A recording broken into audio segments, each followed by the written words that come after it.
And we have a great guest for you tonight, Michael Cremo, who has authored a book called Forbidden Archaeology that's just about turning the archaeology world on its ear as far as modern man goes. Well, as you mentioned, I'm the author of the book Forbidden Archaeology, and then there's my latest book, The Forbidden Archaeologist. And I use those terms, forbidden archaeology and forbidden archaeologist, in connection with me and my work, because I deal with things that most archaeologists simply don't want to consider, because the types of things that I deal with in my work challenge all of the accepted theories about human origins. Today, most archaeologists and historians believe that human beings like us first came into existence between 100 and 200,000 years ago, and they say before that there were no human beings like us. There were only more primitive ape-like human ancestors. But when I looked into the whole history of archaeology, I saw another story. I saw that many scientists, many archaeologists have discovered evidence showing that human beings like us have existed for millions and millions of years on this planet, going all the way back to the very beginnings of the history of life. So because I'm dealing with that evidence and not trying to sweep it under the rug, I'm comfortable with these terms, forbidden archaeology and forbidden archaeologist, to describe my work. And perhaps my background has a little bit to do with why I became interested in these topics. I'm from a military family. My father was an Air Force intelligence officer. So that meant a couple things for me when I was a child growing up, namely that I lived in a lot of different places in the United States and abroad, and that opened my mind to the reality that there's more than one way to look at the world. Different people in different times and places have different ways of looking at the world. There's not just one way to see things. So that was a very important experience for me. For example, when I was in the second grade, I lived in Hawaii, and in my classroom there were Chinese Americans and Japanese Americans and Hawaiian Americans and all kinds of Americans, and with all different sorts of cultural backgrounds and religious backgrounds, and it really opened me up to diversity, the idea that there are different ways of looking at reality.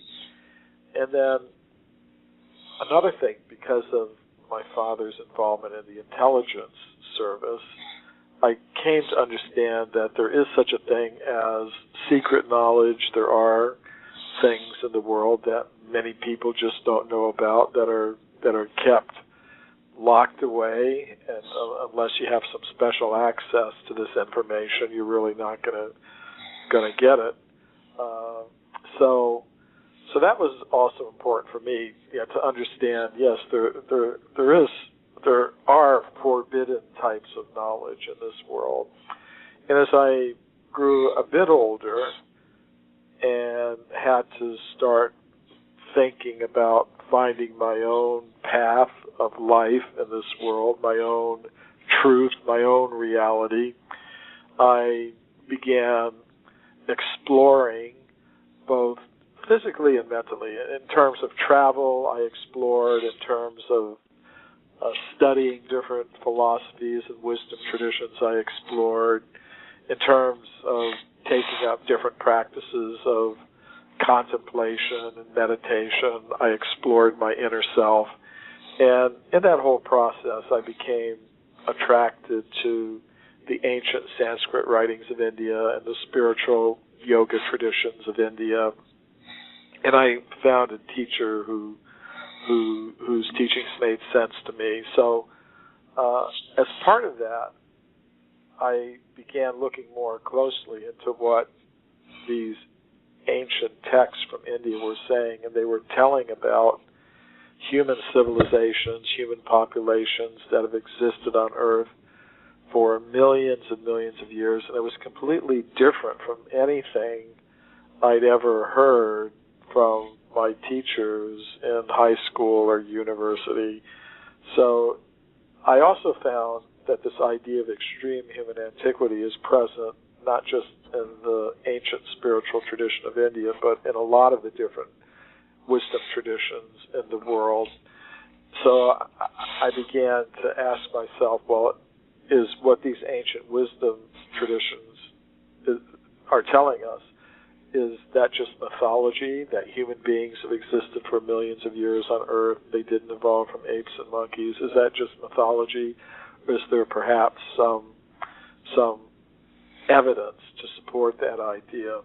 So that's what got me into this whole line of research. Before that, I really didn't have too much of a reason to question what I'd learned in school, but I did start to question, and I did start looking for evidence that human beings have existed on Earth for millions and millions of years. We didn't, evolve from apes and monkeys.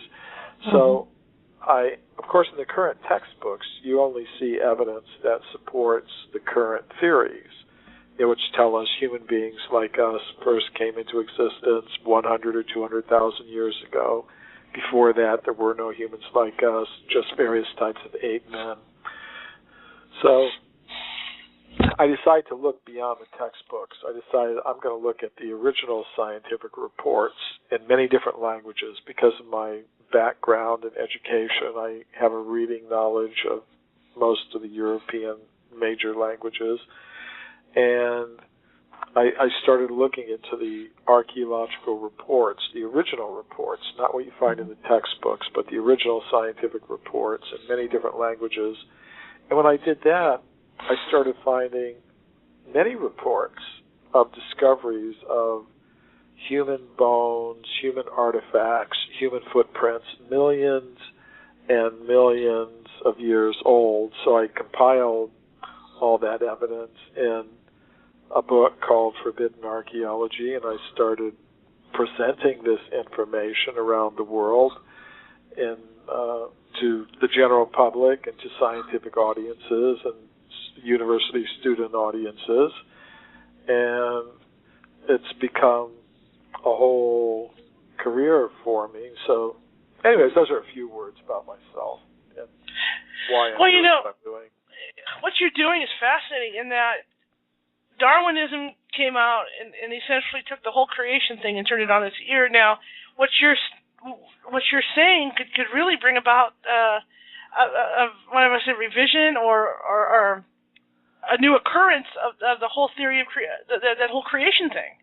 Yeah, in this sense, I mean, in the first major book that I wrote, Forbidden Archaeology, I just documented all this evidence for extreme human antiquity, all the discoveries that scientists have made of human bones, human artifacts, human footprints, many, many millions of years old. And I didn't propose any alternative theory in that book. I just put the facts out there. And people read that book and they wrote to me and they said, well, gee, all this evidence you're reporting here, it certainly contradicts the current Darwinian theory of human evolution. So how do you think human beings came into existence? So to answer that question from my readers, I wrote another book called Human Devolution, a Vedic alternative to Darwin's theory. And I call it Vedic because it's based on the Vedic literature of ancient India. But the essential message of that book is that we don't evolve up from matter, as many scientists now believe. Rather, we've devolved or come down from a level of pure consciousness what I proposed in that book, Human Devolution, is that before we even ask the question, where did human beings come from, we should first of all ask the question, what is a human being? And today, many scientists, especially the Darwinists, are going to say that a human being or any other living thing is just a combination of molecules. That's all that we are. However, I propose that when we look at all the evidence, we'll see that human beings are much more than just a combination of molecules. So, in one sense, yeah, we are material beings. Matter is a part of what we are. But beyond that, there's a subtle mind element with some very unusual powers like psychokinesis, mind over matter, or telepathy, or remote viewing, and things like that. And then beyond that mind, with its very unusual paranormal powers, there is a conscious self that can exist apart from the body, apart from the mind. And that's who we really are. We are that conscious self. But that conscious self, it originally exists on a level of pure consciousness. But if it comes down to this level of reality, it gets covered by a subtle mental body and a gross physical body made of ordinary matter. Now, sometimes, a conscious self may be deprived of a gross physical body, but it will still have a subtle mental body. And that's what we would call a ghost.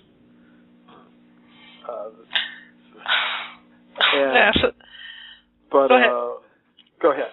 Go ahead. Oh, yeah. I was just laughing when you said that because I had no idea you believed in that sort of thing. This is interesting to me because, of course, my group, that's what we do. We do ghost hunting. And so I find this more intriguing. Sure. Definitely, I believe in those things. It's just to me, I'm very interested in the stories, but I'm also interested in trying to understand how it works. And in terms of what I'm proposing in this book, Human Devolution, that we're composed of three things. Originally, we're a conscious self that can exist completely apart from matter, completely apart from mind. It's just a whole other level of reality. But if a conscious self, and on that original level of reality, everything's very harmonious, full of love and everything like that. But if the conscious self becomes selfish or egotistical, it comes down to this level of reality. And there it gets covered by this subtle mental body, which includes subtle senses.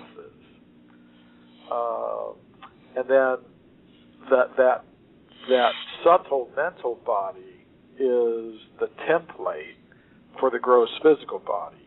According to the condition of the subtle mental body, we get a gross physical body.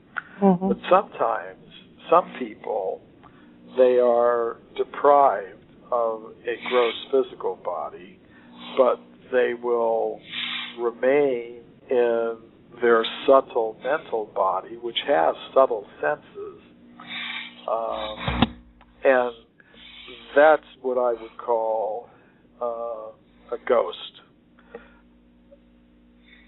A conscious self that is still present on the level of material reality, that is still attracted to the material world, but does not have a gross physical body, and therefore sometimes, because all the material desires are going to be residing in the subtle mental body, if the conscious self isn't able to fulfill those desires, then in its subtle mental body, then it will try to possess gross physical bodies.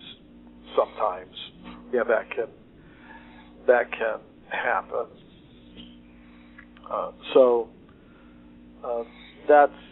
That's something. The evidence for all these things is something that I get into some of the chapters of that book, Human Devolution, and it is sort of a step away from the stones and bones of forbidden archaeology, but that's where these things lead. You know, once you look at the stones and bones, and then you decide, well, it contradicts all the current theories, then you need new theories of human origins. I don't think you can just come up with a really good one just relying on matter, ordinary matter, chemical elements combining together. I think we have to add some more subtle elements to our picture of reality, especially biological reality, human reality. Let me ask you this. When you were doing your research for that first book and the second book, you mentioned, because I read an excerpt out of it, you know, about Leakey and the finds that they had, and really never mentioning, you know, and really never mentioning anything about finding the human footprint. Is that correct? Well, what they do, well, for example, sometimes scientists will find very ancient footprints, but they'll try to explain them away. Mary Leakey was the mother of Richard Leakey, she was the wife of Louis Leakey. You know, she comes from a famous family of archaeologists, but she was also an archaeologist herself, Mary Leakey. So in 1979, she found footprints at a place called Laetoli in the country of Tanzania, which is in East Africa. And, you know, she found dozens of these footprints, and they were found in layers of rock 3,700,000 years old. So she looked at the footprints, she studied them, and she said in her original report, which was published in National Geographic magazine, that the footprints were indistinguishable from anatomically modern human footprints. In other words, they were just like the footprints that you or I would make if we were walking on a beach or something like that. So it was really kind of an interesting thing because the evidence was staring her right in the face. You've got human footprints in layers of rock almost 4 million years old. But because she was an evolutionist, she didn't believe that human beings like us were existing 4 million years ago on Earth. She just couldn't accept that. So in order to explain away this evidence, she proposed, well, there must have been some kind of ape man who had feet exactly like modern human feet. Now, nobody's ever discovered anything like that. No scientist has ever found the skeleton of an ape man from 4 million years ago that has a foot structure like that of a modern human being. As a matter of fact, the foot bones that we do have from the ape men who existed at that time, they're called Australopithecus, have a foot very much like that of a chimpanzee, with very, very long toes, sort of like a human hand. So the skeletons of the ape men that we do have from that time do not have human-like feet. They have ape-like feet. Actually, the only creature known to science today who has a foot exactly like a modern human foot is, in fact, a human being like us, a human being like us. So, it's pretty interesting what happened. I call this knowledge filtration, this whole phenomenon. This evidence was staring Mary Leakey right in the face, but because she was a follower of Darwin's theory of evolution, she couldn't accept it. She just couldn't accept that human beings like us were present 4 million years ago. She just imagined, well, there must have been some sort of ape man who had feet exactly like modern human feet. So that's what I meant in terms of the footprints in connection with Mary Leakey. Yeah. Charlotte? Yeah. Was there any carbon dating done on those footprints at all? Well, carbon dating only goes back to 100,000 years, so that wouldn't work with those. Okay. The way they dated the footprints was by dating the layers of rock in which they were found. They were actually found in layers of solidified volcanic ash. In other words, about 3,700,000 years ago, in that part of Africa, there was a volcano that erupted, and it put out huge clouds of volcanic ash, and the ash settled on the earth. And then there was some rain, so it turned into a kind of mud. And then the human beings that were around at that time walked through that mud and left the footprints, which later turned to stone. You know, as the sediments hardened, they turned to stone over the course of many millions of years. So, because they were made, the footprints were made in layers of volcanic ash, it was possible to date those layers using a method known as the potassium-argon method. It's one of the scientific methods that's used to date those types of sediments. The carbon dating method wouldn't work on that because that works only back to about 100,000 years at most, and here we're talking about millions of years. So the scientists had to use a different method. Okay. I was looking on your website. Yeah, you have a great website. If you want to plug that, that'd be great. I mean, it took hours for me to go through your website. And being out in California, I was looking at some findings that you had discovered out in California. And I was referring to the Calavera skull. Can you tell us a little bit about that? Well, there were a lot of discoveries that were made in California in the gold mining region during the middle of the 19th century, back in the 1860s and 1850s and 70s. So the Calavera skull was just one of them, but there were actually many more discoveries of human bones and human artifacts all over the California gold mining region.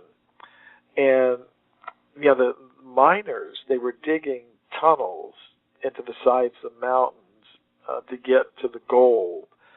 And deep inside these tunnels, they found human bones, human artifacts in layers of rock that modern geologists would say are between 30 and 50 million years old, which is really amazing.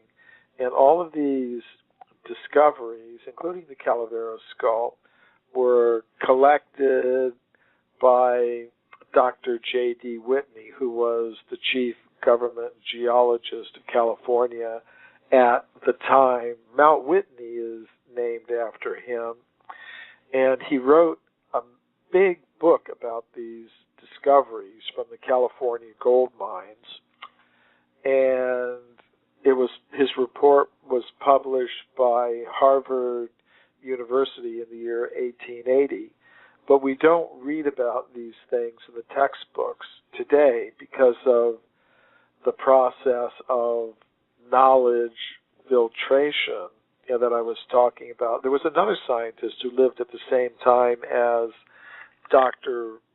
Whitney. His name was William Holmes, and he was an anthropologist working at the Smithsonian Institution in Washington, D.C., and he wrote, if Dr. Whitney had understood the theory of human evolution, he wouldn't have published that report. In other words, if the facts did not support the Darwinian theory of human evolution, they shouldn't have been published. They should simply have been forgotten. And really that's what happened. Because of this process of knowledge filtering, those discoveries gradually were completely forgotten. But a few years ago, a couple of years ago, I was a consultant for a television special called The Mysterious Origins of Man that was shown on NBC. And the producer of that show, a man named Bill Cote, had gotten a copy of my book, Forbidden Archaeology, and he wanted to use some of the cases from the book in this documentary he was making for NBC. So I told him he should go to the Museum of Archaeology at the University of California at Berkeley, because I knew that some of the artifacts from the California gold mines are in the collection of that museum, although they're not shown to the public.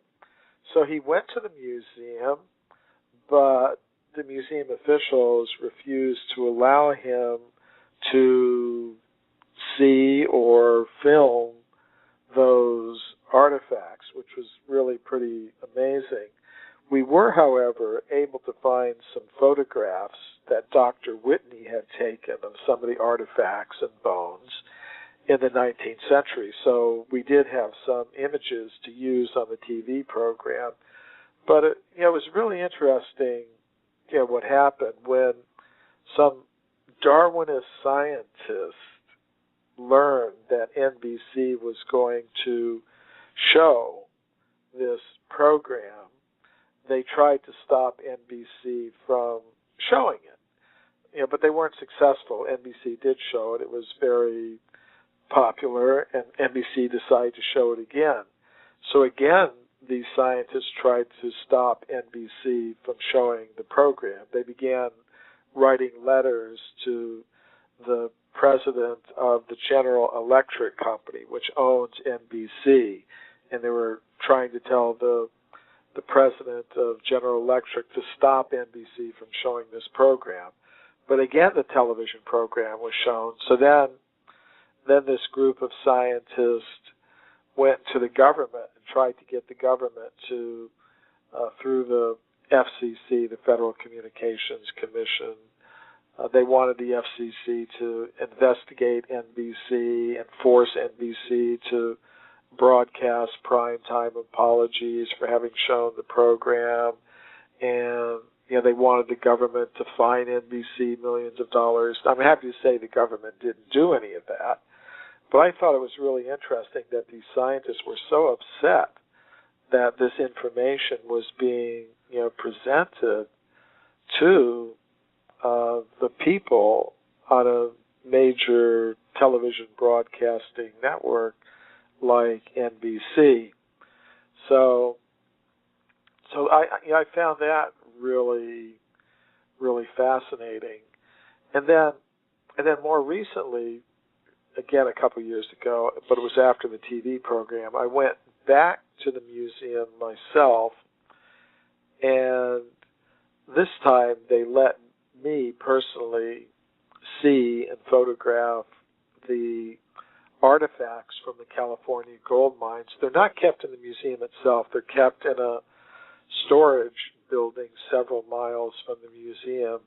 And when I went there, I had to be accompanied by a museum official, and you had to go through some pretty heavy security. And sometimes people who have seen films like Indiana Jones, where they go in the final scene in that film into the basement of the Smithsonian Institution, and they see all this stuff that's down there that's not shown to the public. Some people think, well, that's just Hollywood. But actually there are museums that do have things in their collections that they don't show to the public, and this evidence really contradicts a lot of the current theories of human origins. If we looked at archaeology as a big museum, we would find that the public is only let into one small room of that museum, and there they only see the artifacts and fossils that support the current textbook theories of human origins. But my point is there are other rooms in that big museum of archaeology, rooms with locks on the doors, and what I've tried to do in my work is take the locks off the doors and let people in to see what's really there. And what's there is a lot of evidence that contradicts the current theories of human origins. And that Calavera skull was part of these California gold mine discoveries. It wasn't the only thing that was found, but it was just one of the things. It was found in a mine at a place called Bald Hill in Calaveras County in the Sierra Nevada region of California. And it was found at a depth of about 130 feet in a mine shaft by the miner, was a Mr. Madison, and he gave it to a local physician who then sent it to Dr. Whitney, who was the chief government geologist of California. So that Calavera skull is just one of the many artifacts and bones that were discovered in the California gold mining region and layers of rock, millions and millions and millions of years old. Well, I have a question. When you were talking about, like the Smithsonian Institute that has the locked doors and all that, how do you get I don't know, you don't get access to this, but how do you get access to this information that you have? Are you looking through the archaeological records like for the Leakeys, or how are you doing that? Well, what I've done is looked at the original scientific reports. As I said, if you look in the current textbooks, you're not going to find any of this evidence.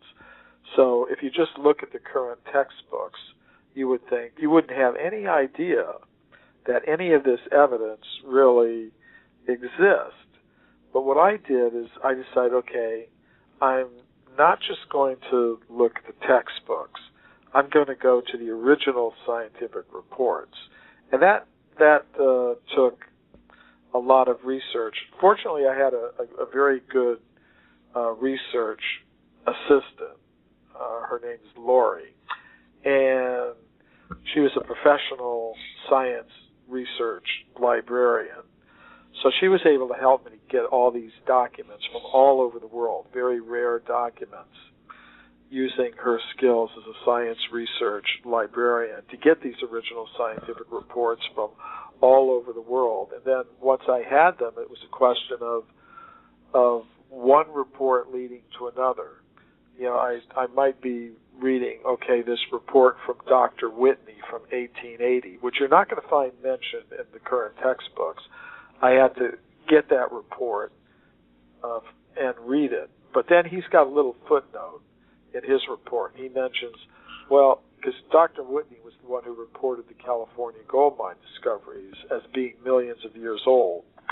So in a little footnote, he mentioned, okay, in Portugal, in Europe, there was a scientist, a geologist named Carlos Ribeiro, who reported finding stone tools 20 million years old in his country of Portugal, and he gave a little reference. So then I had to track down that little reference. And when I did that and read Dr. Ribeiro's report in Portuguese, he would mention, oh, there was a researcher in France who found human artifacts and layers of rock many millions of years old. And so then I had to track that one down. So it was like detective work like that. And then I also wanted to verify these things more than just by the documents. So, for example, when I got into the Museum of Anthropology at the University of California at Berkeley, the first thing I had to do was I had to go there physically to the museum, to their office, and I had to make an exact request for what I wanted to see. And you can't just say, I heard you've got some stuff in your storerooms. I want to look at it. You have to know exactly, because they have these catalogs of artifact number 11789 and this and that. So you have to be able to go through those catalogs of millions of artifacts that they have in their collection and specify the exact ones that you want to see. And then you have to make a research request, which has to be evaluated by the museum administrators. And so I did that. I made the research request, and after some weeks, they approved it. And then they said, okay, then you have to report to the museum at a certain time, a certain place. It's a whole involved process to get to see these things. And then another thing that I did, after I located the artifacts in the museum and actually verified them personally that they're there, then I also used Dr. Whitney's old maps to go out into the Sierra Nevada mountains and relocate some of the old 19th century gold mining tunnels where these things were originally discovered. And that was a whole big expedition, just from these old reports to try to relocate, some of those specific mining tunnels was quite an adventure. So that's the sort of research that I get involved in. It involves getting very rare documents. It involves getting into museum collections. It involves going out and relocating these sites where these things were discovered. That's the kind of work that I do in the research phase of my work. Well, it's interesting when we talk about the stuff discovered in the mines, because I did read some of that you had online, that there were people that disputed that as being from local Indians. But really, when it's like anything else, any kind of archaeology you've seen of the ancient countries like Egypt and that, they can tell pretty much the dating by the sediment, the sediment levels in the ground. And I would think you can do the same with the gold mines. Yeah, and actually that was done. Dr. Whitney was a professional geologist, and he personally went to all the sites and verified where these things were found in what layers of rock. And we're not just talking about things lying around on the surface. We're talking about things found, for example, there was the Montezuma mine at Table Mountain in Tuolumne County, where they had gone over 1,200 feet. The miners had sunk a shaft into the mountains about 1,200 feet. And in the solid rock, 1,200 feet inside this mountain, that's where they found some human bones and human artifacts and layers of solid rock. So we're not just talking about things lying on the ground. We're talking about things found in solid rocks deep inside mining tunnels. It's really pretty amazing. Yeah, that is amazing. And you did find there were mortars down there and all kinds of stuff. And it is amazing to think that what we call modern man was there way back then, because, you always think of these stories of Bigfoot and everything else, and the parallels. It's just interesting to hear this sort of thing. What kind of reaction have you gotten from the other archaeologists out there? Well, there's different reactions because they're not all the same. There's one group of them that I call the fundamentalist evolutionists, who are very much committed to the Darwinian theory of human origins, not for strictly scientific reasons. It's more like an ideology for them. It's something they're just not prepared to question at all. And really, they don't like what I have to say. They don't want to hear what I have to say. They don't want anybody else to hear what I have to say. Sometimes they try to cancel lectures that I'm giving at universities. My books are now in about 20 different languages, and And one language that they're printed in is Russian. So a couple of years ago, I went to Russia to give lectures at universities there. And I did give lectures at a lot of different universities, but in one city, some professors had invited me to speak at the university, but the day before my lecture, the president of the university canceled the lecture, and the professors went to him and tried to get him to change his mind, but he wouldn't change his mind. He was being pressured by scientists inside and outside the university not to allow me to speak at this particular university. So then the professors who had invited me went to the local branch of the Russian Academy of Sciences, and they spoke to the director there, and he said, well, Michael Cremo can come and speak here, and nobody will put any pressure on me to stop his lecture. So we did that. I gave the lecture at the Russian Academy of Sciences building, and they had buses bring students and professors from the university, and the professors told me that more people came than would have come if the lecture had been held at the university as originally scheduled, because all the students and professors at the university were talking, well, what is this man Michael Cremo going to say that's so dangerous that they canceled his lecture? So they all came to the Russian Academy of Sciences building to hear it. So it was really pretty amazing. And that also happened to me in Denmark once. They didn't cancel the lecture, but a lot of the professors at the university protested that I was giving the lecture there, and they called me a dangerous man. And there were headlines in the newspapers: "Is this man dangerous?" So that's one sort of reaction that I get, because that's one group that's there among the archaeologists and other scientists. But there's another group who are more open-minded. They may be supporters of the current theories of human origins, but they support those theories for more or less scientific reasons.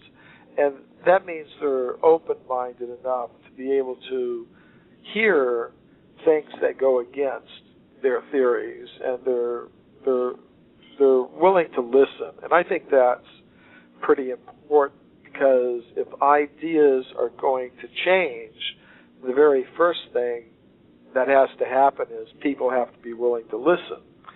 And it is scientists in that group, the open-minded ones, who have invited me to give papers about my work, give lectures about my work at meetings of major international conferences, meetings of the World Archaeological Congress, meetings of the European Association of Archaeologists. They've invited me to speak at scientific institutions like the Royal Institution in London, the Russian Academy of Sciences in Moscow. They've even published some of my papers in their peer-reviewed scientific publications. So that's another group, the open-minded group. And among that group, there are some who actually agree with me. Now, they're few in number now, but that's the way things work in this world. For example, when Darwin first started presenting his ideas, he got a lot of opposition. Most of the scientists at the time were opposed to him. So that's just the way that things work in the world of science, if you look at it over its long history. So many of the scientists who agree with me have themselves been victims of this knowledge filtering process. They've had the experience of presenting evidence to their scientific colleagues that challenges the current theories, and sometimes they've suffered for it in terms of their careers and things like that. So those are the basic reactions that I get from scientists who I present my evidence to. as I said, there are three groups. There are those who are opposed and don't want to listen. Then there are those who are willing to listen. And then among those who are willing to listen, there are some who agree with me. Wow. Well, I can imagine that would be for anything like that, what you're presenting, because, I mean, it's a radical change from what, we've been taught all these years. Sure. I'm sure you would experience the same thing if you were to go to a university, to their psychology department, and present a lecture about ghosts. Yeah. I'm sure you would get the same sort of reaction. Some would just not want to hear about it at all, just think it's totally off the wall. And then there might be some who would be willing to listen, who might not agree, but at least they're willing to listen. And then there might be some who actually believe, too. So I think it is, when you're dealing with these topics that are out of the mainstream right now, they haven't always been out of the mainstream, and maybe they will be mainstream again, but if they're now out of the mainstream, topics like UFOs, paranormal phenomena, ghosts, archaeological evidence for extreme human antiquity, things of that sort, then, yeah, you're going to get a variety of reactions, some of them negative, from those who are occupying positions in today's academic establishment, yes. Absolutely. Now, going back to something you said earlier about the whole behind closed doors things, like at the Smithsonian, have you actually been able to get in behind those doors, or how do you know all this stuff is back there? Well, I never tried to get into the Smithsonian myself, but these other, I spoke a little bit earlier about the case where I was able to get into the Museum of Anthropology at the University of California at Berkeley and see the 50-million-year-old artifacts from the California gold mines that are in the storerooms of that museum. I was able to do that.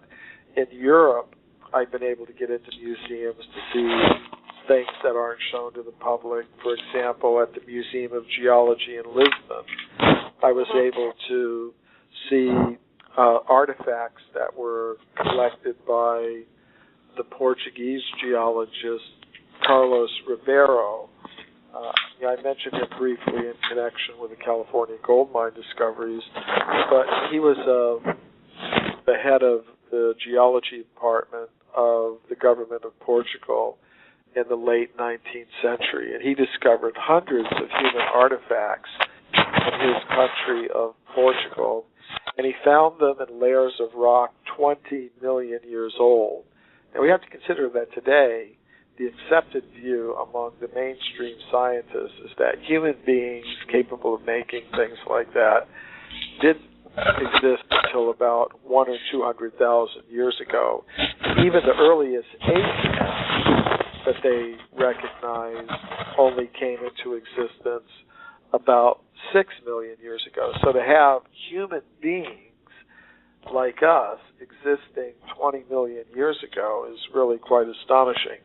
So he found human artifacts in layers of rock 20 million years old in Portugal. So what he did is he put these artifacts in the Museum of Geology in Lisbon, and he displayed the artifacts to the public there with labels showing an age of about 20 million years.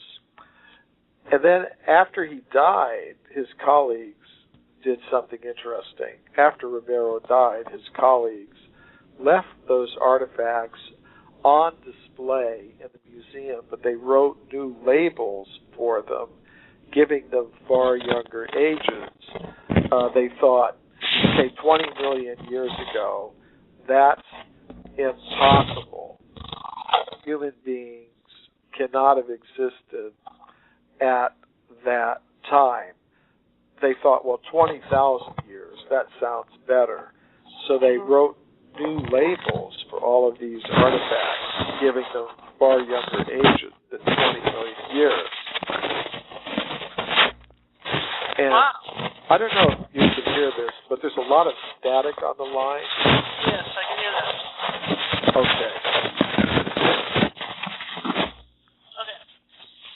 Well, this is really, really interesting, and But, it's hard to get people to believe that stuff because, I mean, at first, especially, well, imagine like when Darwin came out, and the thing behind that when he brought his findings out too, there were a lot of people against that, and now you're essentially turning that on its ear. Yeah, and it's one reason, although I disagree with Darwin, I have some respect for him, that at a time when nobody accepted his ideas, well, he had the courage to say, okay, this is what I think the story is. And I think 200 years later, it's time to move on, but I have some respect for him and his early followers. And actually, I don't know, some friends of mine, from India who also believe like I do in reincarnation have suggested to me, Michael, maybe you're a reincarnation of Charles Darwin and you had to take birth again and do all this work in order to correct your mistake. I kind of chuckled at it too when I first heard it, but sometimes I think about it. So you wrote this other book. We were talking about ghost stuff a little earlier, and I had a question earlier in the chat room, and it was Kathy's Distant Echoes. She has a radio show also here on Blog Talk Radio, and the question was along the lines of when you're doing different recordings and stuff, as you're talking to a recorder to yourself when you get this stuff, have you ever picked up any like EVPs or anything like that during those recordings? Have I ever picked up any electronic voice phenomena or anything during those recordings while you're standing there with these objects? No, I haven't. I mean, I've heard of things like that, but I haven't done any of that myself. And I'm really not. I haven't been doing recordings when I'm doing these things. I may take digital photographs, but I haven't been doing video recording, if that's what they mean, or audio recording. I've been, collecting documents. I've been taking digital photographs. That's how I've done my research up to the present time. However, there is a whole field of psychic archaeology, which gets us into another whole realm. But I'm wondering, is the question about if I had been recording things at these different sites and locations, would I be picking up any strange thing on the recordings in terms of imagery or sounds? That's an interesting idea. It hasn't been the exact way in which I've tried to conduct my research, so I can't say yes as an answer to that question, but it really is an interesting idea. It really is. Well, getting back to some of these findings that you did have, as far as these footprints go, how are you able to? I know you co-wrote your book with someone else. How are you able to get this out in the mainstream? Did you go to some of the mainstream scientists and say, okay, this is what we think what we think happened, or how did you present that? Well, here's what I did. As I was writing the book Forbidden Archaeology, I had in mind that one of the audiences I wanted to reach was mainstream scientific audience. So what I did when the book was printed is I mailed copies of the book to some of the scientists whose work I mentioned in the book, and then I also sent review copies of the book to major scientific publications, and they began to review the book in their publications. And a lot of the things they said, of course, were very harshly negative, and I expected that. So, but then some of the things that some of the academics said in the book reviews that they wrote in their academic publications were actually quite good. You know, they actually appreciated that I'd done all this research and documented all these things that weren't very well known, even to professionals in these fields. So there was harshly negative reviews, and then there were some positive reviews, and that was actually quite good because it meant there was some controversy, and it attracted more and more attention to the book. And then another thing that I did was I joined several scientific societies in the archaeological world. I joined the World Archaeological Congress, the world's largest international organization of archaeologists. I joined the European Association of Archaeologists. And then I began getting invitations to present papers at conferences that they organized. So I began doing that, speaking at mainstream scientific conferences in archaeology and anthropology. And then I started getting invitations to speak at universities and scientific institutions all over the world. So that's basically how I introduced these ideas into the academic world. But that isn't the only audience that I wanted to introduce these ideas to. I also wanted to introduce them to the general public.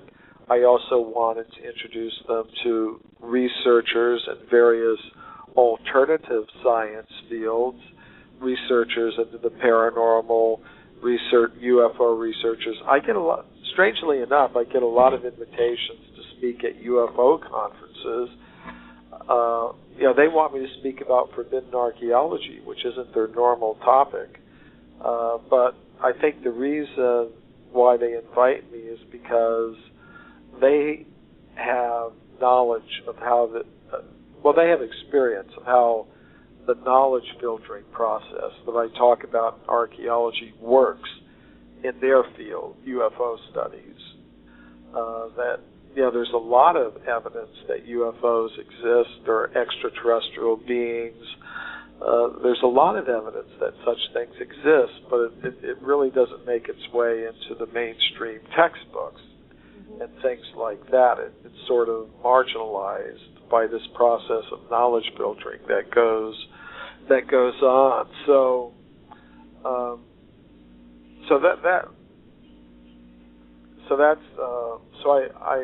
I wanted to not just to speak to scientists. I want to speak to everybody, and that's meant speaking to lots of different groups of people. As I said, paranormal researchers, alternative history researchers, conspiracy theorists, UFO and alien abduction type people, and mainstream academic people in anthropology and archaeology. I like talking to everyone because I think we're, at this time in history, we're in the midst of a paradigm shift where the worldview is starting to shift in another direction. We're renegotiating our whole picture of reality, and I think there are a lot of parties to that negotiation or renegotiation.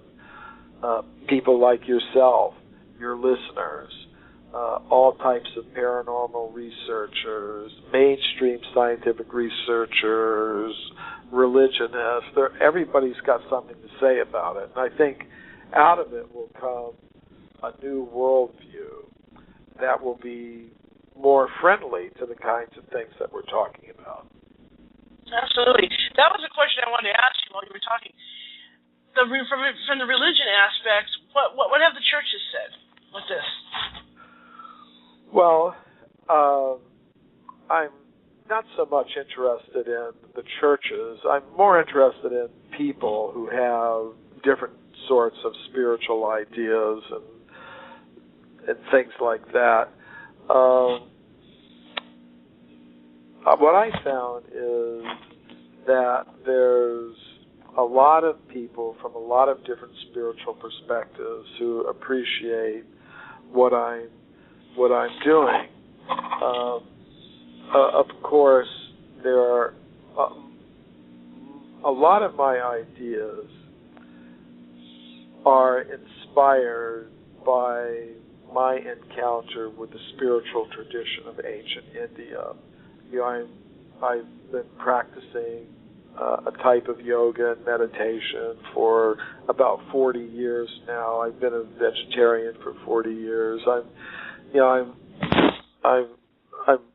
I get a lot of my inspiration from that, and therefore I get a good response from people who are committed to that sort of spirituality. In February, I'm doing a lecture tour of universities all over India, for example. So I get a good response there. I've actually had Islamic people tell me they like what I'm doing. I've had Jewish people tell me they like what I'm doing, Buddhist people, Jain people, Sikh people, Christian people of various denominations appreciate what I'm doing, because there are a lot of people from a lot of different spiritual perspectives who don't agree with the Darwinian theory of evolution and who are interested in some kind of spiritual alternative. There are lots of people who, from their standpoint, believe that humans have always been present on Earth. Native American people, for example, I've met many of them who like what I do.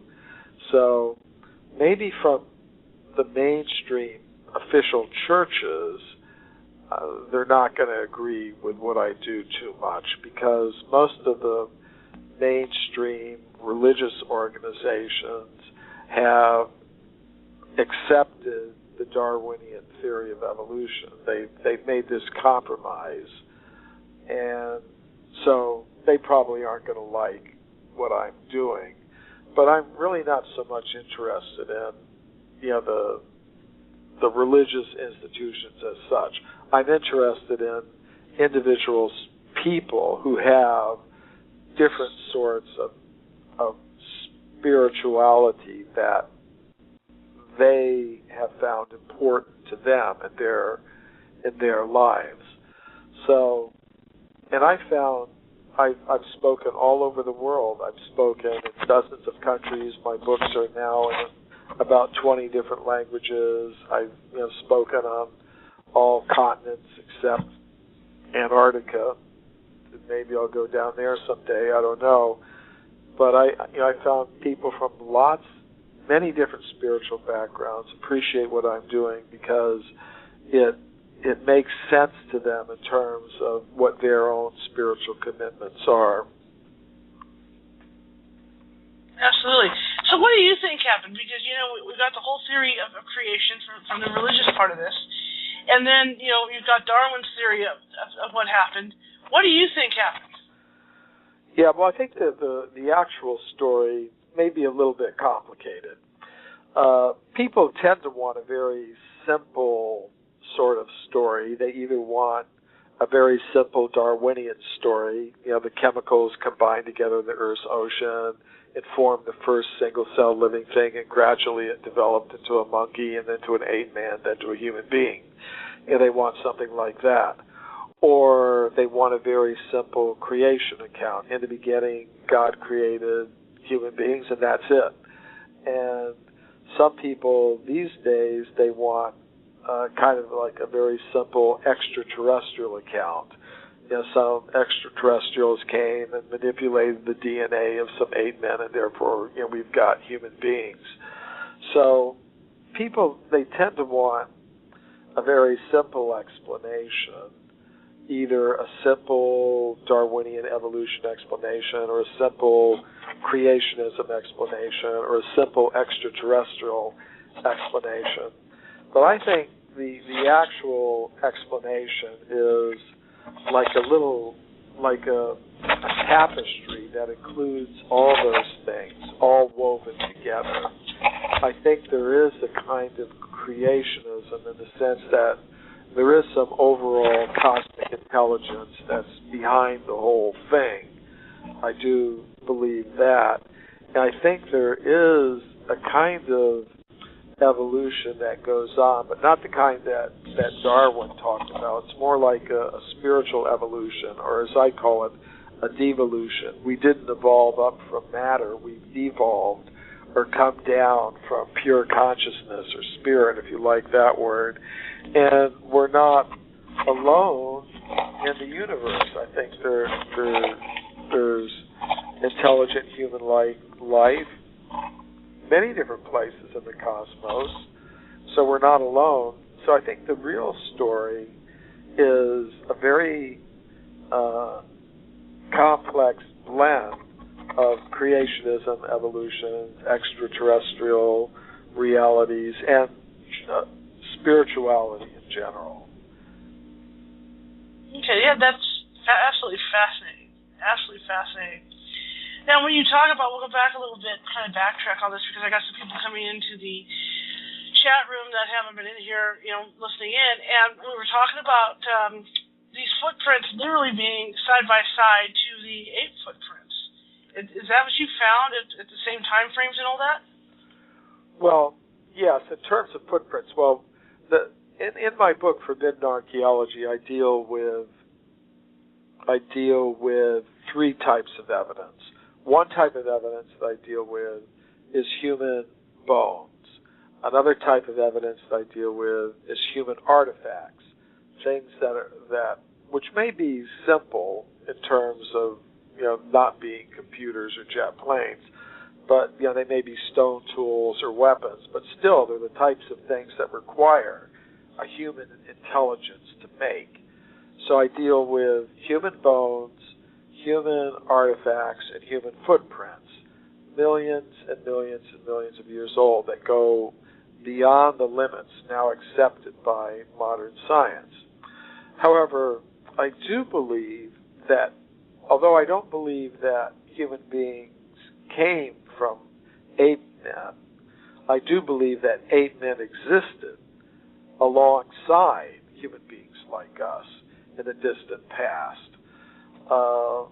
So I would say, yes, human beings like us coexisted with various types of apes and monkeys, with various types of ape men, or to use the technical scientific word, various types of hominids like Australopithecus and Homo erectus and the Neanderthals. There are different scientific names for them. And so we coexisted with these creatures.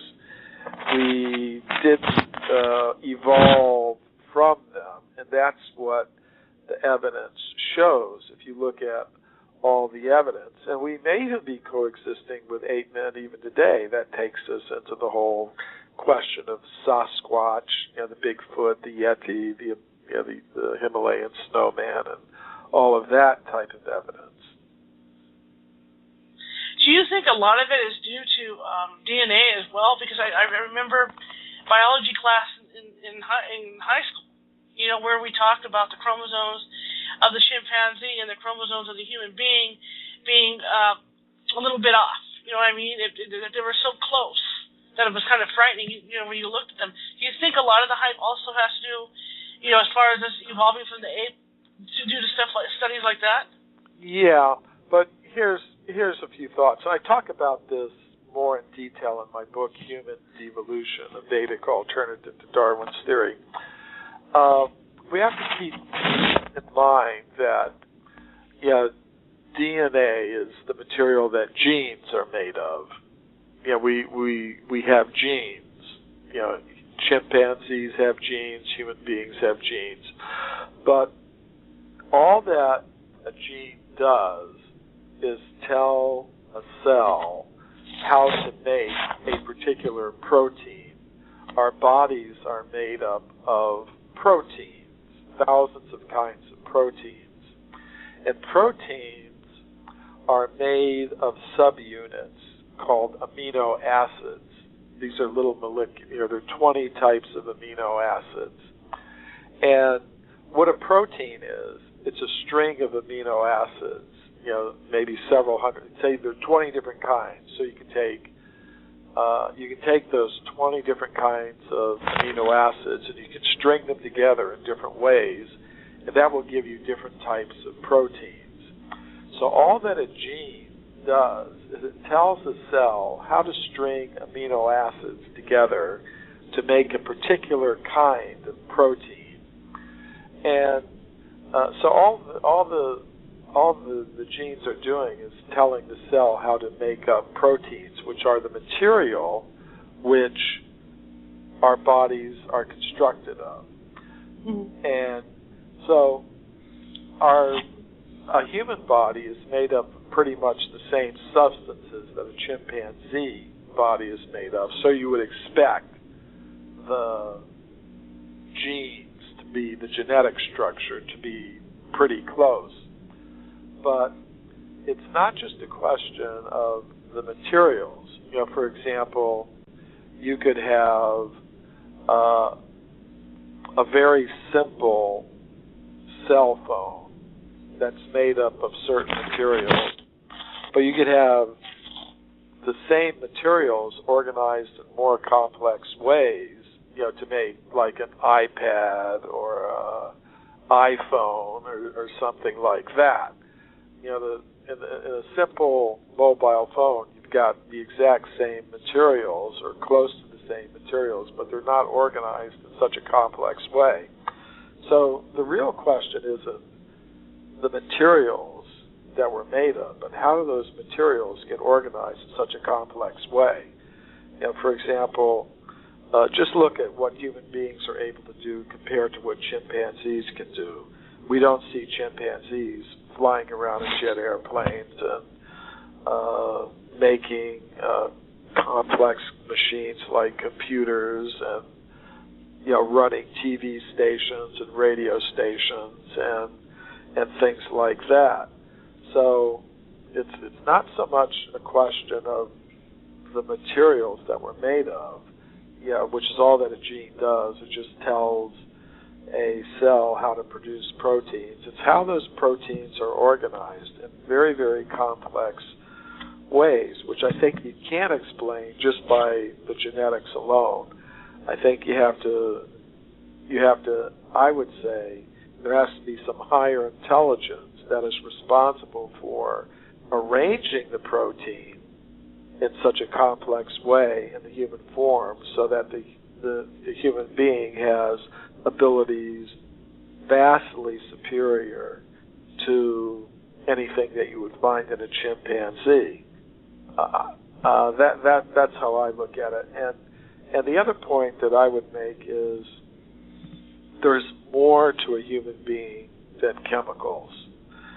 There's a lot of scientific evidence showing that in addition to chemicals, there is a subtle mind element with some very unusual powers, like remote viewing.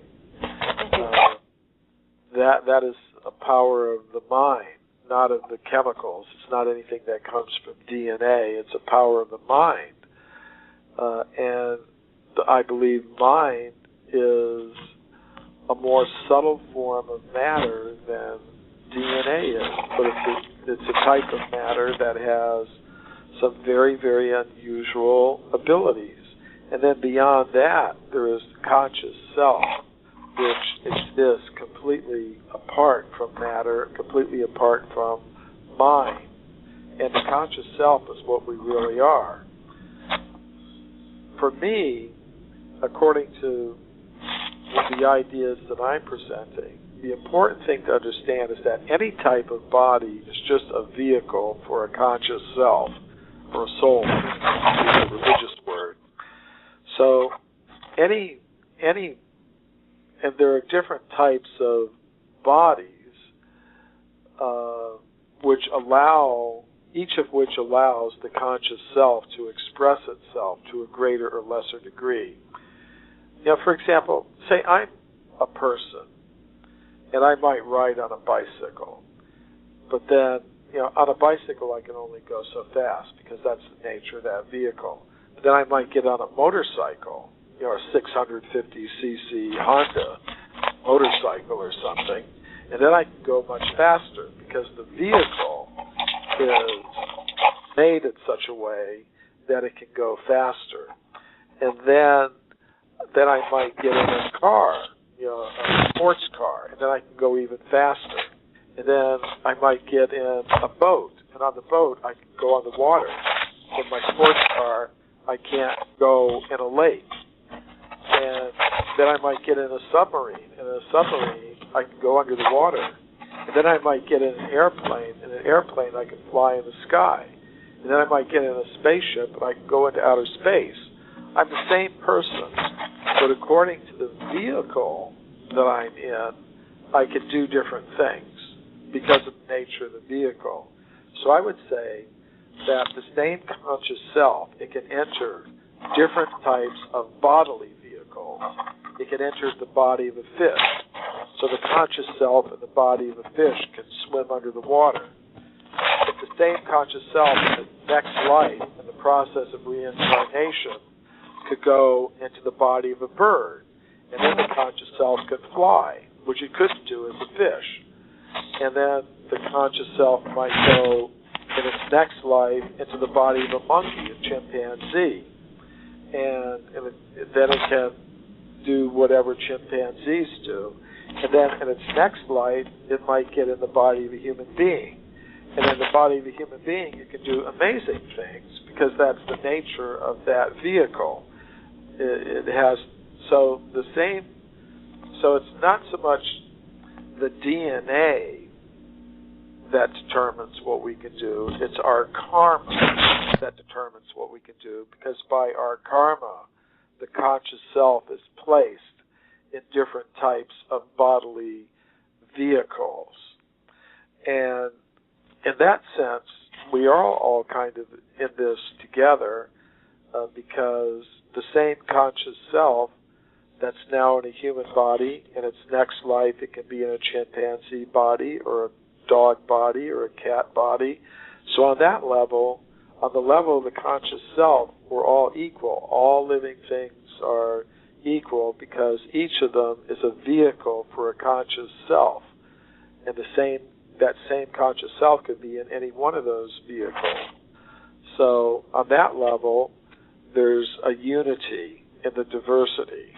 Yes, there may be different vehicles, but on the level of the conscious self, we're all equal, and therefore all forms of life are worthy of protection, and they shouldn't be put into pain needlessly or exploited for purposes that aren't really necessary. So to me, the DNA is just a minor factor. The really important aspect of a living thing is the conscious self, and then beyond that, there is the subtle mind element with its very unusual powers, and then there's the material body, which is made up of proteins, which are determined by the DNA. So. Are you there? Okay, well, you know what? We're going to open up the lines to calls, and 1-646-716-7718 if you have a question or you want to talk to Michael about some of the stuff we talked about. You know, what you talk about is just incredible. Yeah, to me, it's amazing to me. It is. It's absolutely amazing. And to think that you found this just by looking at the paperwork you've looked at. Have you had the chance, and I know we talked about you coming to California and visiting some of these locations, have you had the chance to go to Africa and those places that the Leakeys went to see this stuff? I have visited some places in Africa.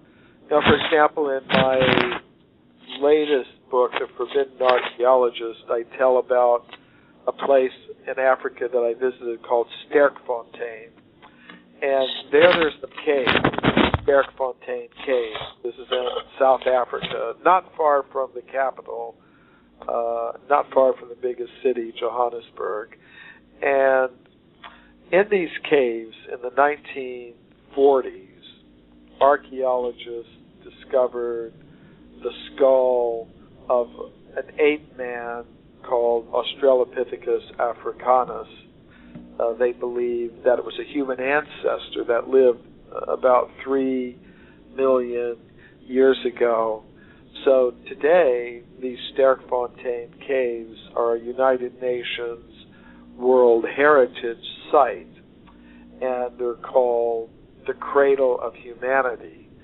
But I don't believe that. I really don't believe that the Sterkfontein caves are the cradle of humanity, because I don't believe that human beings evolved from ape men and from apes and monkeys. I really don't believe that. But when you go to this place, the Sterkfontein caves, you're sort of brainwashed into believing it. You can actually visit the caves. You can go down into the caves. They're under the ground, and you can see the spot where the skull of this ape man, Australopithecus africanus, was discovered in 1947. But before you go into the cave, you have to go through a museum. And as you go into that museum, the first thing you see is a sign that says, "Discover yourself." All right, so that's nice. Everybody wants to discover who they are, what they are.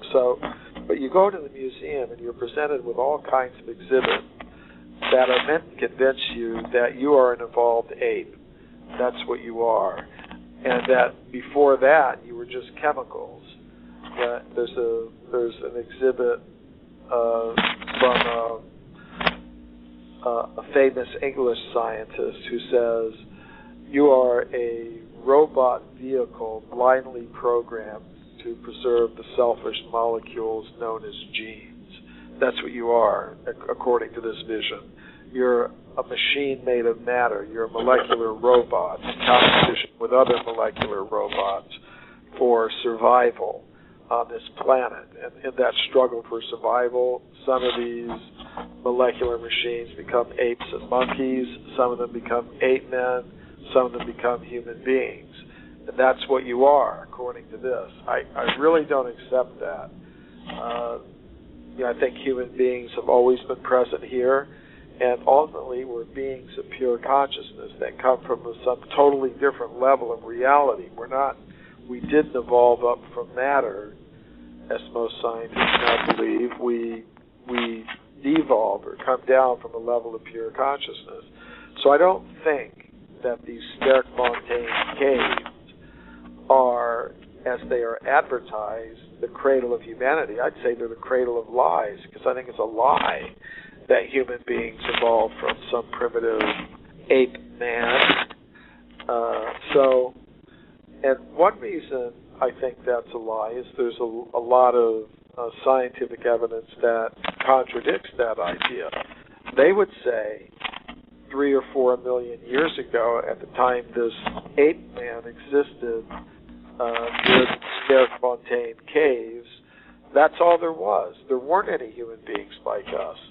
But as I've shown in my work, there is a lot of evidence showing that human beings like us were existing 3 or 4 million years ago at the same time as our supposed ancestor, Australopithecus africanus, as found in these Sterkfontein caves. So this whole topic of the Sterkfontein caves in Africa is a topic that I deal with in one of the chapters in my latest book, The Forbidden Archaeologist, which is made up of columns that I write for Atlantis Rising magazine. This latest book of mine is a collection of those columns, and it's kind of a good introduction to the different ideas that I have, for people who aren't really familiar with my other books. Well, I do have a question from the chat room. What do you have to say about the giant human bones found in Wisconsin?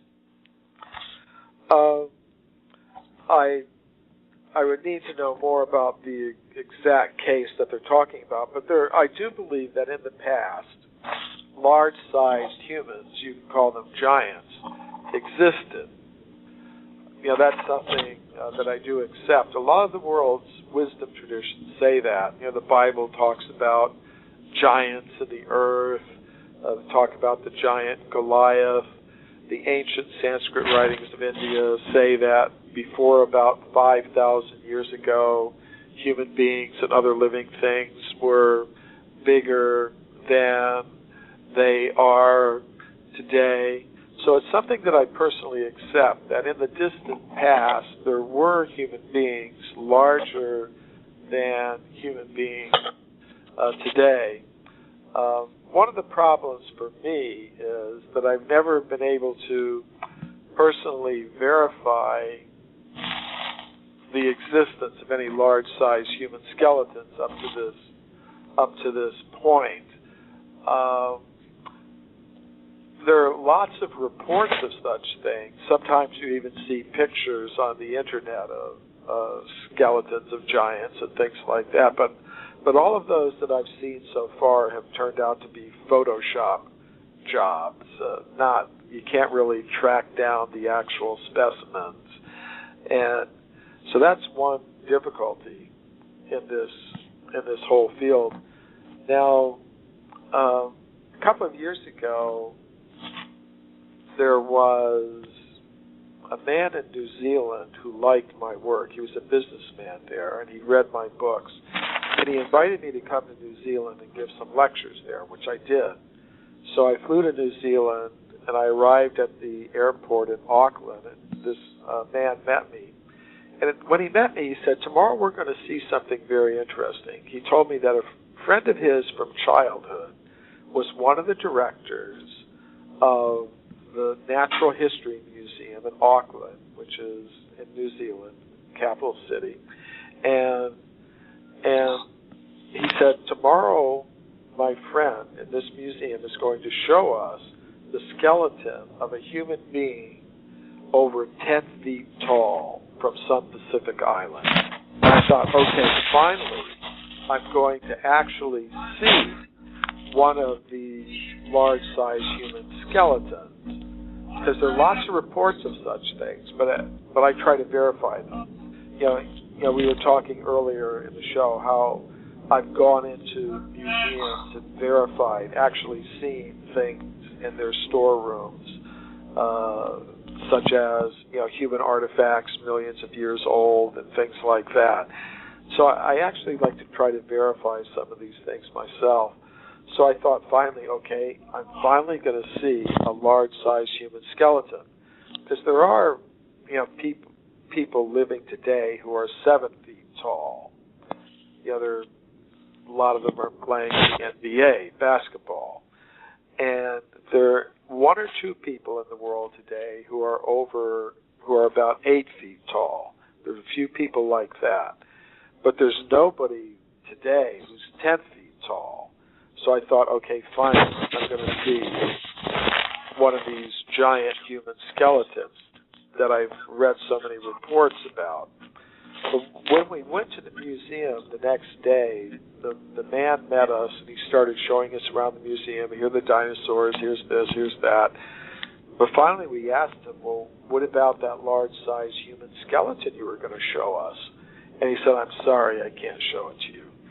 So I don't know what happened. He said he was going to show it to us, and then when we came there, we couldn't see it. All I could think is that he must, that morning before we came to the museum, he must have spoken to some of his colleagues or superiors there, and they told him, don't show it.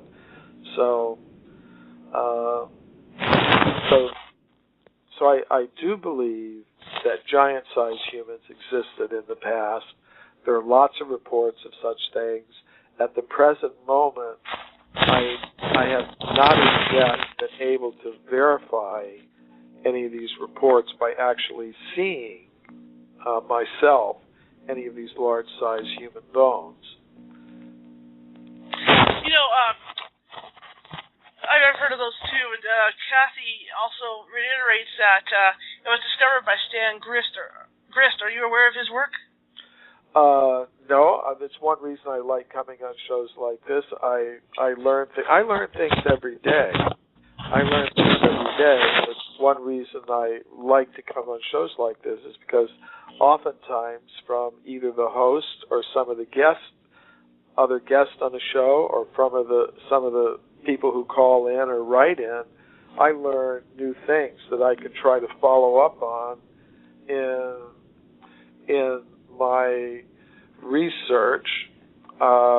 So this is from a man named who? Stan Grist. Yeah. Grist. Yeah, Grist, and the town was called the Crescent. Lecresent. Okay. In Wisconsin. Yeah. Yeah. Absolutely. Okay, that call-in number, guys, still is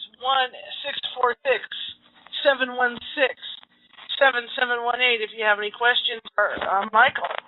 Michael, why don't you tell us about your two books, your website, and everything you've got going on right now? Well, my latest book is called The Forbidden Archaeologist, and it's made up of columns that I write for Atlantis Rising magazine. There are 49 separate articles, columns in this book, and they're good. It's a good bite-sized introduction to what I do. Now, say my book Forbidden Archaeology is 900 pages long. It's a whole compendium, and a lot of people really love it. But for some people may need a more bite-sized introduction to what I do, get it in little bits and pieces before they go on to the main course, you could say. So that's my latest book, and I'll be doing a book signing at the Bodhi Tree bookstore in Los Angeles on January 13th, which is a Thursday next week at 7:30 p.m. If there's anybody from the Los Angeles area here in California that's listening and might want to go and meet me and see what I have to say about my latest book, The Forbidden Archaeologist. There's a website that's dedicated specifically to that book. It's called forbiddenarchaeologist.com. And my earlier works include the book Forbidden Archaeology, and my book about an alternative explanation of human origins is called Human Devolution. The basic message of that book is that we did not evolve up from matter, rather we devolved or come down from a level of pure consciousness, and we're meant to go back to that state. So those books are available on my website, mcremo.com, mcremo.com, mcremo.com. So those are the main books that I think people might be interested in, and as I said, if anybody's in the LA area and wants to meet me personally and get a book and get it autographed, they can come to the Bodhi Tree bookstore in Los Angeles, 7:30 p.m. on January 13th, which is next Thursday. Oh. You talk about this stuff, and forbidden archaeology, which is essentially what it is. Again, like I said earlier, you're turning stuff on its ear right now. And it took a while for people to accept Darwin and what his theories were. How long has it been since you started presenting your theories to this point? I started the research in 1984, and the book Forbidden Archaeology was published in 1993. So I've been at it for a good number of years. And I think there's a pretty good response. My books are selling very well. They keep getting translated in more and more languages, 20 languages thus far. And I keep getting a lot of invitations to talk about this topic in various places, and including this show, which I'm very grateful for. And so I see that there's growing interest in this sort of thing, not just my ideas, but I consider myself part of a whole group of researchers in the alternative history and alternative science field, and we're kind of, I think, all moving in the same general direction. But I've found that there is growing interest in these things, and gradually, I think the whole paradigm is going to shift. Mm. Do you think that maybe, if not now, then maybe a few years down the line, like you said, the whole paradigm is going to shift, that people will be more open to this? Yeah, well, actually, people are already very open to this. Where the opposition comes is from those who are in charge of the official institutions, like the education institutions, the public tax-supported schools, for example, and the governments and the big mainstream religions and things like that. From the power institutions, they're the ones who are kind of opposed to this sort of stuff. The people who are controlling everything. So, but most people, just ordinary people, are very interested in a lot of these things. But I think one thing that has to happen is, I think some diversity has to be allowed in the public education system. I think alternatives to the Darwinian theory of evolution should be part of the science curriculum in the high schools and the universities, and then just let students make up their own minds about these things. That's what I would say. I mean, the unfortunate situation today is that one group of researchers, now the supporters of the Darwinian theory of evolution, they are in the majority now in the scientific world, but there are people in the scientific world who don't accept the Darwinian theory of evolution. But the unfortunate fact is that those who are in the majority have been able to hijack the whole education system so that only their ideas can be taught, which I think is not very fair. And, of course, you might say, well, the world's not a fair place. That's the way it is. But I don't think that in a society that calls itself free and democratic, that this sort of thing should be allowed, where one group is allowed to take the tax money of all the people who have all kinds of different ideas about these things and just impose their idea on everyone in the education system. It's something that I don't think should be allowed. So I think a key thing in getting the institutions to change will be to allow some diversity in the education system. As I said, alternatives to the Darwinian theory of evolution should be presented in the official science textbooks, in the curriculum. And I wouldn't even ask for equal time. I would just say they should be there. The supporters of the Darwinian theory of evolution should not be given a monopoly in the education system. I think just somewhere in the textbooks it should be mentioned. And some scientists don't accept the Darwinian theory of evolution, and here's why. They think there's evidence that contradicts it, and they're proposing different alternatives. All right, and then just let the students make up their own minds about these things. That would be a big step forward, I think, and a sign of some real positive change. Do you think it's going to take, like you say, you talk about the future in this, do you think it's going to take, like the next generation of younger scientists to bring this stuff forth and get a change over in the schools so that there's more of an open mind for this? Yeah, I think that may be necessary. Actually, it's kind of interesting. I sometimes get letters from university students of archaeology. I got a letter from one student of archaeology. It was really an interesting letter. He told me I was out on a dig with my professor, and I happened to mention to my professor that maybe human beings have been present on Earth for longer than we now think possible. And he said, the student wrote to me that his professor said, I've got a book you should read. So his professor gave him the professor gave a copy of the book Forbidden Archaeology, my book Forbidden Archaeology, to the student to read. And the student wrote to me, he read the book and he said, I want to do more research to show more evidence like you've presented in this book and change our ideas about human origins. So I thought that is really a positive sign.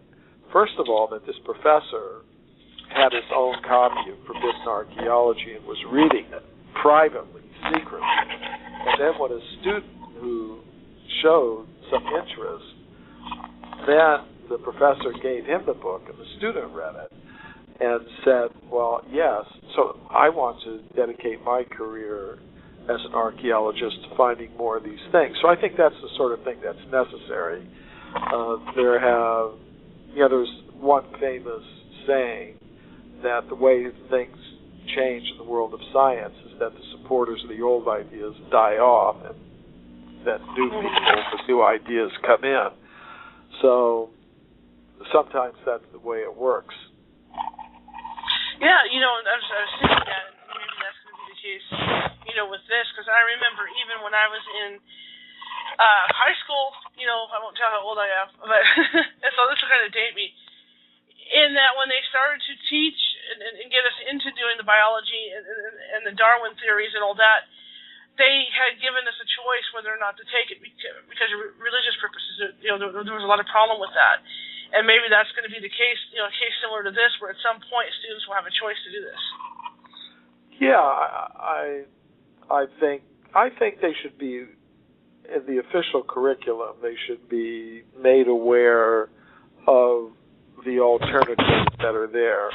And then just let them make up their own minds about it. I think that's the best thing. And of course, if you're going to have private schools, see, what I'm talking about is the public schools that are supported by the tax money of everybody.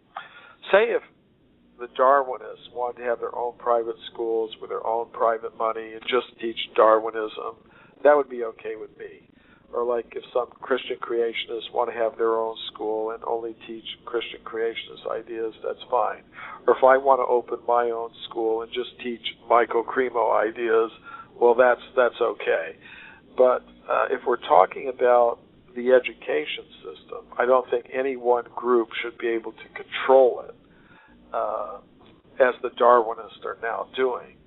They're using the tax money from all the people just to teach their idea, and I don't think that is right. If they want to teach only their idea, then let them open their own schools. That's what I would say, with their own private money, and whoever wants to go to them can go to them. That would be fine. But the public, tax-supported schools, I think, should be diverse in what they offer in the science curriculum in terms of, they should say, okay, today most scientists accept the Darwinian theory of evolution, but some of them don't, and here's why.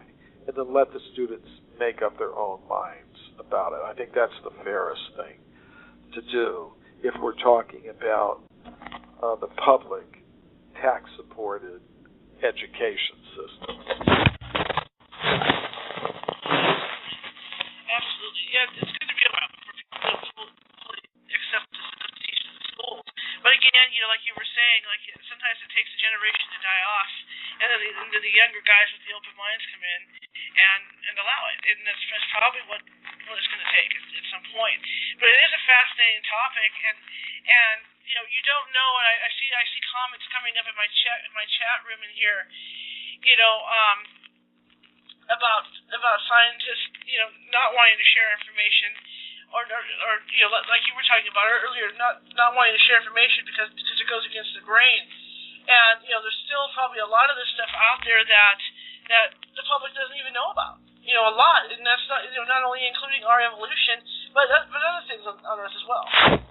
Yeah, but fortunately, there's so many ways for people to get knowledge today. They're not just limited to the mainstream media and the mainstream education system because of the alternative communications channels that are available today to people, like this show, other shows, the whole World Wide Web. There's a lot of information circulating out there that people can take advantage of, that high school students, college students, but still it would be better if the official system were to change somewhat. And I think that will happen. I don't think this artificial monopoly that the Darwinist theory of evolution now has in the education system can continue forever. It's really most people in the United States don't accept the Darwinian theory of evolution. There have been Gallup surveys that have showed that. About 80% of the American people don't accept it as it's being taught by its supporters. Only about 10% of the people really accept it as it's being taught by its supporters. So and then there's 10% of the people who just don't care. Maybe the smartest people. But so I don't think you can have an official education system that is so at odds with what the majority of people actually believe.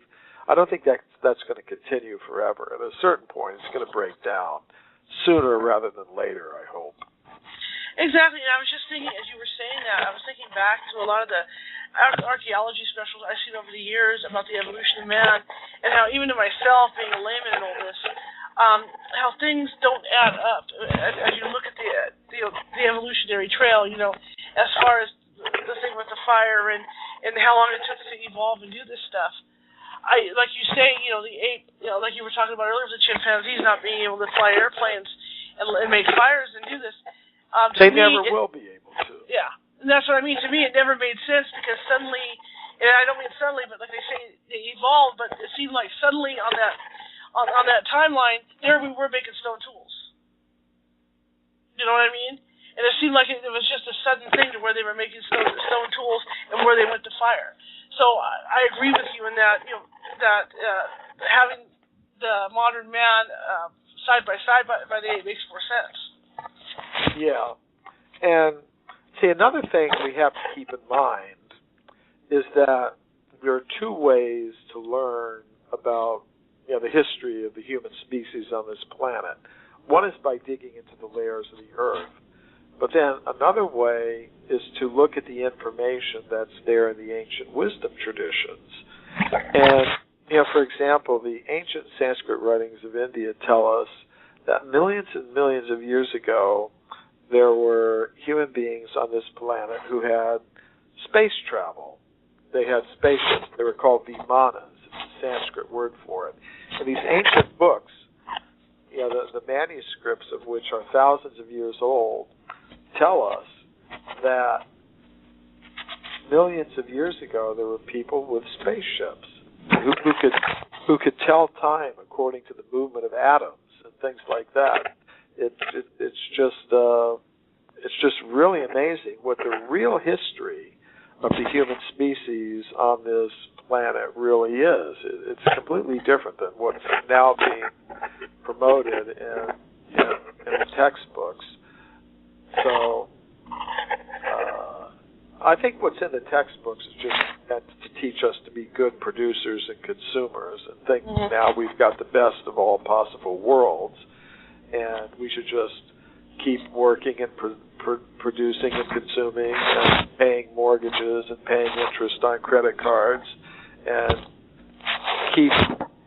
keep that whole system intact and continue to be just good producers and good consumers. That's what the whole thing is all about.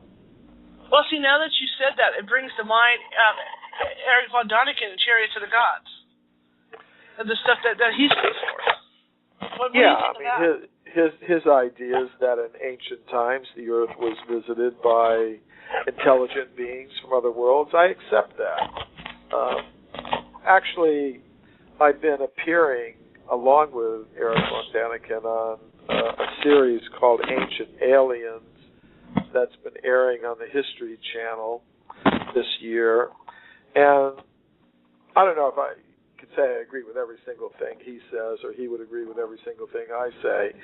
But what I think is, yes, we human beings on Earth are part of a whole cosmic community of beings. There are intelligent beings in other parts of the cosmos. There is communication between human beings on Earth and human-like beings in other parts of the cosmos. And they're not only extraterrestrial beings, they're extra-dimensional beings. Because I believe that, the extraterrestrials, as some people call them, are not just flesh and blood human beings like us.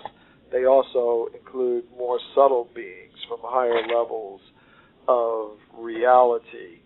And, that's what all the ancient wisdom traditions in the world tell us. We're part of a whole cosmic hierarchy of beings at different levels of the cosmos. So yeah, I've been trying to get some of those points across on this Ancient Alien series that's been airing on the History Channel this year.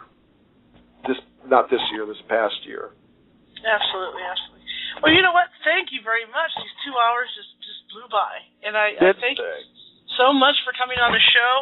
You're a different type of guest for us, but I was just so intrigued by your book and your theory. It's just great. It's great stuff. I've always had an open mind for this kind of stuff, for this sort of stuff, and I hope a lot of our listeners did too tonight. Because I saw some comments in the chat room about this being one of the most interesting shows that they've ever heard on Blog Talk. And I thank you so much, and I'm going to be following you in your career and stuff. And the next time I go into the Museum of Natural History in San Francisco, I'm going to have a different view of things. Yeah, well, thank you very much, Charlotte, and it's been nice being with you and all your listeners. I really appreciate it. It comes down to this level of reality. It gets covered by a subtle mental body and a gross physical body made of ordinary matter. Now, sometimes, a conscious self may be deprived of a gross physical body, but it will still have a subtle mental body. And that's what we would call a ghost.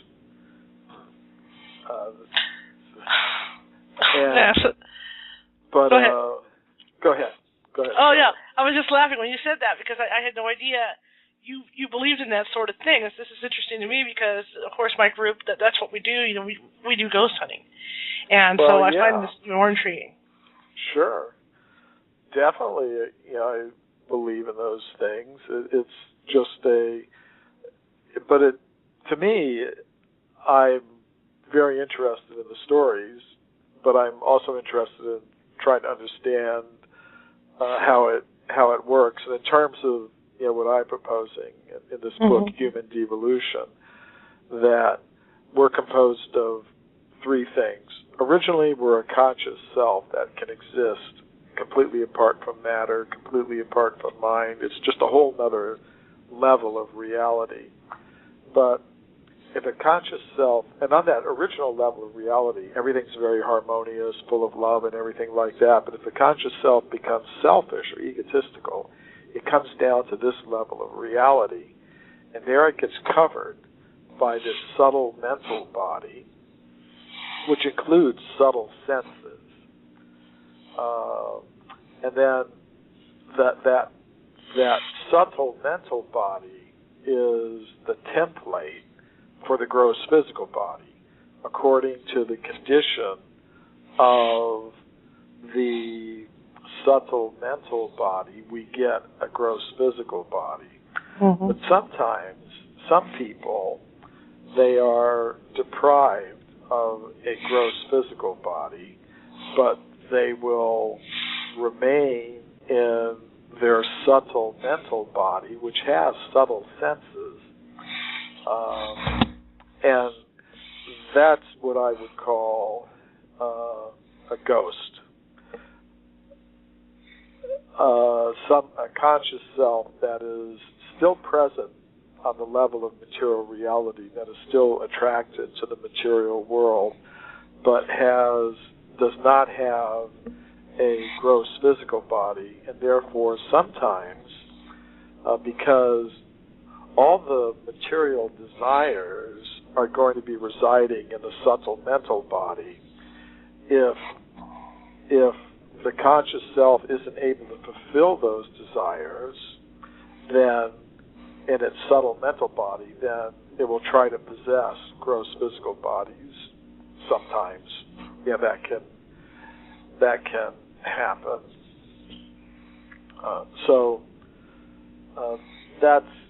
That's something. The evidence for all these things is something that I get into in some of the chapters of that book, Human Devolution, and it is sort of a step away from the stones and bones of forbidden archaeology, but that's where these things lead. Once you look at the stones and bones, and then you decide. And we have a great guest for you tonight, Michael Cremo, who has authored a book called Forbidden Archaeology that's just about turning the archaeology world on its ear as far as modern man goes. Well, as you mentioned, I'm the author of the book Forbidden Archaeology, and then there's my latest book, The Forbidden Archaeologist. And I use those terms, forbidden archaeology and forbidden archaeologist, in connection with me and my work, because I deal with things that most archaeologists simply don't want to consider, because the types of things that I deal with in my work challenge all of the accepted theories about human origins. Today, most archaeologists and historians believe that human beings like us first came into existence between 100 and 200,000 years ago, and they say before that there were no human beings like us. There were only more primitive ape-like human ancestors. But when I looked into the whole history of archaeology, I saw another story. I saw that many scientists, many archaeologists have discovered evidence showing that human beings like us have existed for millions and millions of years on this planet, going all the way back to the very beginnings of the history of life. So because I'm dealing with that evidence and not trying to sweep it under the rug, I'm comfortable with these terms, forbidden archaeology and forbidden archaeologist, to describe my work. And perhaps my background has a little bit to do with why I became interested in these topics. I'm from a military family. My father was an Air Force intelligence officer. So that meant a couple things for me when I was a child growing up, namely that I lived in a lot of different places in the United States and abroad, and that opened my mind to the reality that there's more than one way to look at the world. Different people in different times and places have different ways of looking at the world. There's not just one way to see things. So that was a very important experience for me. For example, when I was in the second grade, I lived in Hawaii, and in my classroom there were Chinese Americans and Japanese Americans and Hawaiian Americans and all kinds of Americans, and with all different sorts of cultural backgrounds and religious backgrounds, and it really opened me up to diversity, the idea that there are different ways of looking at reality. And then another thing, because of my father's involvement in the intelligence service, I came to understand that there is such a thing as secret knowledge. There are things in the world that many people just don't know about that are kept locked away, and unless you have some special access to this information, you're really not going to. So I compiled all that evidence in a book called Forbidden Archaeology, and I started presenting this information around the world in to the general public and to scientific audiences and university student audiences, and it's become a whole career for me. So, anyways, those are a few words about myself and why I'm doing what I'm doing. What you're doing is fascinating in that Darwinism came out and essentially took the whole creation thing and turned it on its ear. Now, what you're saying could really bring about what I must say, revision or a new occurrence of the whole theory of that whole creation thing. Yeah, in this sense, I mean, in the first major book that I wrote, Forbidden Archaeology, I just documented all this evidence for extreme human antiquity, all the discoveries that scientists have made of human bones, human artifacts, human footprints, many, many millions of years old. And I didn't propose any alternative theory in that book. I just put the facts out there. And people read that book and they wrote to me and they said, well, gee, all this evidence you're reporting here, it certainly contradicts the current Darwinian theory of human evolution. So how do you think human beings came into existence? So to answer that question from my readers, I wrote another book called Human Devolution, a Vedic alternative to Darwin's theory. And I call it Vedic because it's based on the Vedic literature of ancient India. But the essential message of that book is that we don't evolve up from matter, as many scientists now believe. Rather, we've devolved or come down from a level of pure consciousness. What I proposed in that book, Human Devolution, is that before we even ask the question, where did human beings come from, we should first of all ask the question, what is a human being? And today, many scientists, especially the Darwinists, are going to say that a human being or any other living thing is just a combination of molecules. That's all that we are.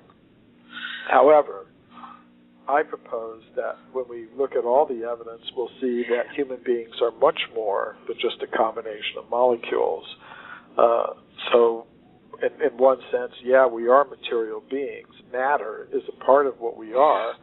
But beyond that, there's a subtle mind element with some very unusual powers like psychokinesis, mind over matter, or telepathy, or remote viewing, and things like that. And then beyond that mind, with its very unusual paranormal powers, there is a conscious self that can exist apart from the body, apart from the mind. And that's who we really are. We are that conscious self. But that conscious self, it originally exists on a level of pure consciousness. But it contradicts all the current theories. Then you need new theories of human origins. And I don't think you can just come up with a really good one just relying on matter, ordinary matter, chemical elements combining together. I think we have to add some more subtle elements to our picture of reality, especially biological reality, human reality. Let me ask you this. When you were doing your research for that first book and the second book, you mentioned, because I read an excerpt out of it, about leaking and the finds that they had, and really never mentioning, and really never mentioning anything about finding the human footprint. Is that correct? Well, what they do, well, for example, sometimes scientists will find very ancient footprints, but they'll try to explain them away. Mary Leakey was the mother of Richard Leakey, she was the wife of Louis Leakey. She comes from a famous family of archaeologists, but she was also an archaeologist herself, Mary Leakey. So in 1979, she found footprints at a place called Laetoli in the country of Tanzania, which is in East Africa. And, she found dozens of these footprints, and they were found in layers of rock 3,700,000 years old. So she looked at the footprints, she studied them, and she said in her original report, which was published in National Geographic magazine, that the footprints were indistinguishable from anatomically modern human footprints. In other words, they were just like the footprints that you or I would make if we were walking on a beach or something like that. So it was really kind of an interesting thing because the evidence was staring her right in the face. You've got human footprints in layers of rock almost 4 million years old. But because she was an evolutionist, she didn't believe that human beings like us were existing 4 million years ago on Earth. She just couldn't accept that. So in order to explain away this evidence, she proposed, well, there must have been some kind of ape man who had feet exactly like modern human feet.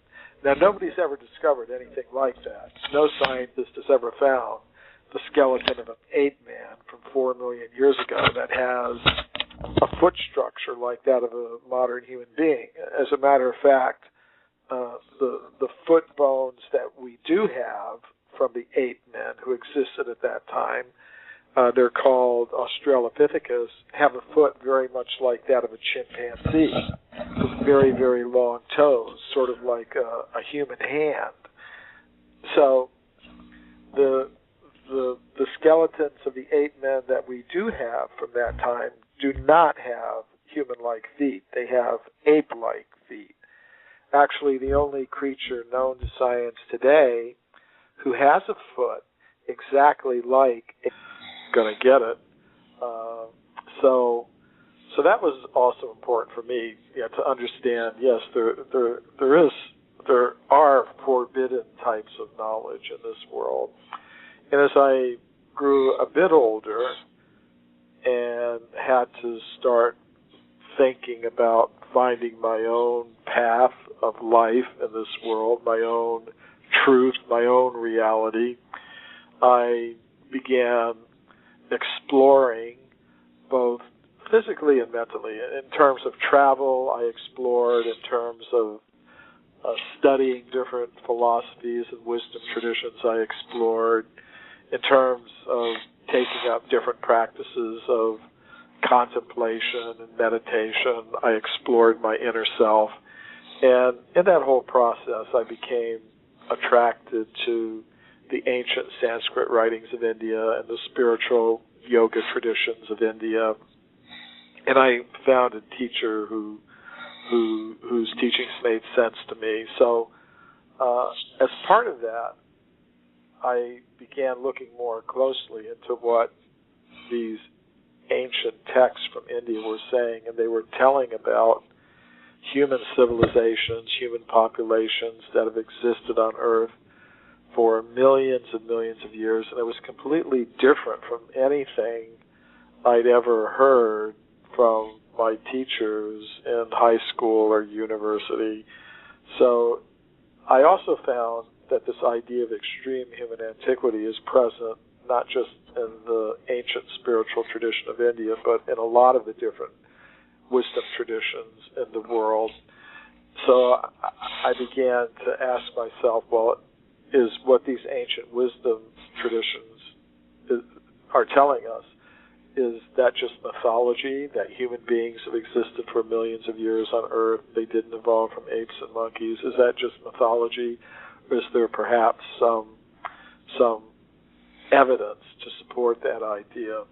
So that's what got me into this whole line of research. Before that, I really didn't have too much of a reason to question what I'd learned in school, but I did start to question, and I did start looking for evidence that human beings have existed on Earth for millions and millions of years. We didn't, evolve from apes and monkeys. So of course, in the current textbooks, you only see evidence that supports the current theories, which tell us human beings like us first came into existence 100 or 200,000 years ago. Before that, there were no humans like us, just various types of ape men.